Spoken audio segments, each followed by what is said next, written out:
Alors, ce Dieu-là, parce que, vous savez, monsieur le journaliste et madame, je dirais, moi j'ai passé 32 ans dans les réveils.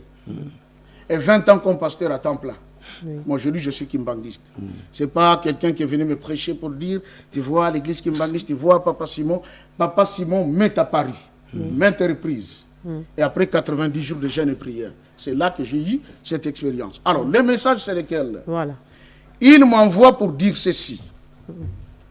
À partir de ce vendredi, 14 février, il est demandé à tout Congolais, où qu'il soit, à 10 h, à 12 h et à 15 h, de prier pour la nation. Notre grand sujet, c'est de demander à lui, Papa Simon Kimbangu, qu'il voit la situation du pays, qu'il se souvienne de ses 30 ans de prison. Et il a dit, mettez-moi à l'épreuve. Vous savez, je m'excuse, le livre de Deutéronome, 32, verset 8, on dit, Dieu a donné à chaque peuple un être céleste pour le conduire. Notre être céleste, c'est bien Papa Simon Kimbangu. Les Arabes ont les leurs, les Occidentaux ont les leurs, les bouddhistes les ont les Chinois, leurs, les Indiens.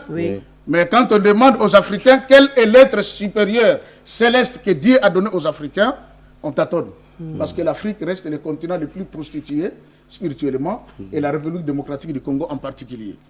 Et là, Papa Simon dit, il se lance en défi au peuple congolais, depuis nos autorités jusqu'au petit peuple. Ce vendredi, vous arrivez à 10 h, vous étiez dans votre voiture, sortez de votre voiture, mettez-vous à genoux, invoquez Tata Kimbangu, dis-lui, souviens-toi de tes 30 ans de prison, et vois la situation de notre pays, pendant 30 minutes seulement. Vous roulez. À 12 h, pareil, à 15 h, pareil, et ce sera la fin de notre programme. Ok, voilà, ça c'est une très bonne chose, pasteur.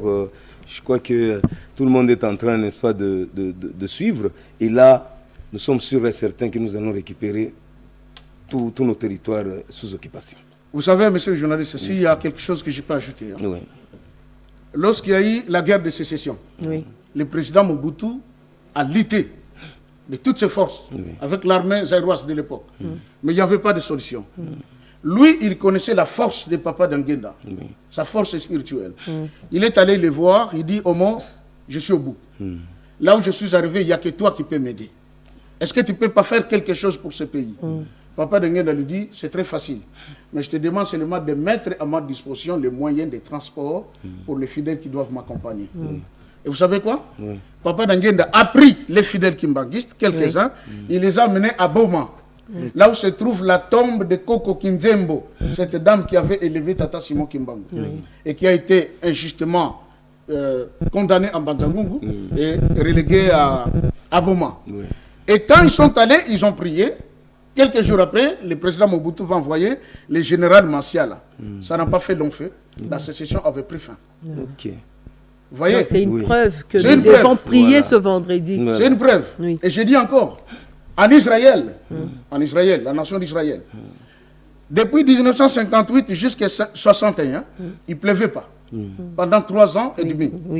Ils se sont dit, il n'y a plus de solution. On a fait tout ce qu'il fallait. Alors, qu'on aille chercher les fils de Simon Kimbangu au Zaïre, au Congo à l'époque. On est venu, on a invité Papa Dangenda. Il s'est amené en Israël avec les bamboutas de l'église. Quand ils sont arrivés, récits à l'hôtel, à Tel Aviv, on lui dit, le but de votre présence ici, nous voulons que vous puissiez invoquer votre Père pour qu'il fasse pleuvoir ici en Israël, parce que ça fait 3 ans et demi qu'il n'y a pas de pluie. Papa Dangenda a dit au bambouta, on se met tous ensemble, nous allons prier, que Papa ait pitié pour qu'il y ait la pluie. Les bamboutas ont dit à Papa Dangenda, cette affaire ne nous concerne pas, elle te concerne. Daniel. Alors que vous dites ici, chaque État son Dieu. Nous, Papa Simon, qui vont sur le Dieu d'Afrique, donc ils ont fait recours au Dieu d'Afrique. Recours au Dieu d'Afrique. Et je vous signale en passant, quand Papa Dangenda a fait sa prière, la pluie a commencé ce soir-là, jusqu'au matin, il commence à avoir inondation. Et on a dit qu'il invoque son Père pour arrêter la pluie. Cette pluie-là, ok. Tout excès nuit. Voilà, pasteur, il y a une question qui nous est venue d'un téléspectateur. Merci. Qui aimerait savoir, 30 ans de prison de Papa Simon Kimbangu et 30 ans de guerre à l'est de la RDC. Est-ce juste une coïncidence ou c'était déjà écrit ou prédestiné? Vous savez, on a toujours dit auprès de Dieu, le hasard n'existait pas. Oui. C'est ainsi qu'aujourd'hui, Papa Simon dit, mettez-moi à l'épreuve. Parce que ça fait 30 ans. Vous voyez 30 ans de prison, 30 ans de guerre. Maintenant, il dit, mettez-moi à l'épreuve, invoquez-moi. Ne cherchez pas un autre Dieu. Vous savez comment on a prié beaucoup de dieux. Mais on n'a pas trouvé des solutions. C'est comme au temps du roi Akab. Oui. Il y avait les prophètes de Baal, il y avait le prophète d'Astarté, et il y avait Élie qui restait pour l'Éternel. Alors Élie a compris qu'il y avait la confusion dans la nation. C'est là qu'il a dit qu'on invoque le Dieu qui répondra par le feu. Oui. C'est celui-là que nous allons suivre. Et nous connaissons la suite. Oui. Papa Kimbangu aussi dit qu'on le mette à l'épreuve durant cette journée du vendredi, 10h, 12h, 15h. Voilà. Ok, merci beaucoup. Alors on termine par là. Un message particulier que vous pouvez ajouter en dehors de ce message clé que vous avez apporté, c'est lequel avant de se dire au revoir. Le message particulier, je resterai sur cette même d'idée. Oui. Papa Simon, c'est quelqu'un qui nous a été très mal présenté au Congo. Okay. Nous sommes à la RTNC. Oui. Savez-vous qu'ici, c'est un ancien cimetière des peuples autochtones? Oui. Oui. Lorsque Papa Simon est arrivé à Kinshasa en 1921, ici, les Belges l'ont emmené ici au cimetière en disant, là, nous avons enterré quelqu'un. Dites-nous, il s'agit de qui? Quel est son nom? Papa Simon dit, oh, vous voulez seulement savoir la personne que vous avez enterrée et connaître son nom.